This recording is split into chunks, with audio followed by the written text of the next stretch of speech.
Hey, it's Naftali. Here is another story from the bad behavior section of the book. It is entitled The Do Nothing Solution.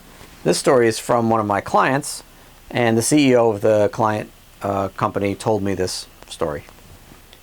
So essentially, the CEO had an employee who for months had just been bitter, cantankerous, angry,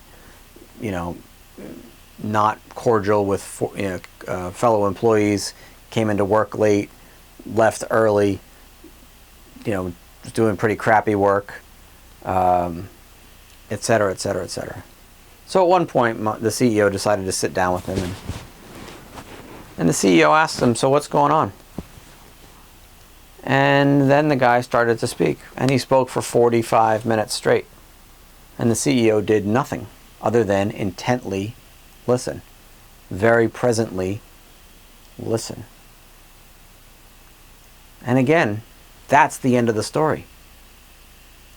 After that, the guy went back to doing pretty good work, to not being angry and cranky and yelling at people and all that kind of stuff. Again, stuff just looked dark to him, and he, through getting it out, was able to lift some of that weight off of his shoulders. Again, it's not a technique. Doesn't mean that everybody in this situation just needs to get something off their chest. But I'm saying the CEO had the wherewithal, the cleverness, and maybe it was a mistake, but to just listen.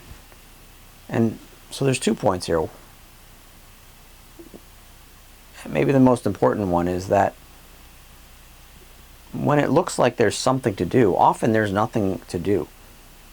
I've talked a lot about pointing people to their own genius in the book. But this is the same kind of thing. Every answer we're seeking is here already.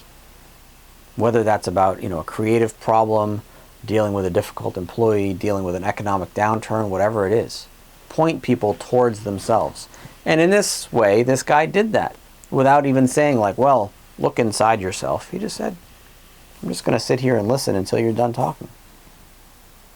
So with that, I will leave you and I'll see you on the next one. Cheers. Thanks.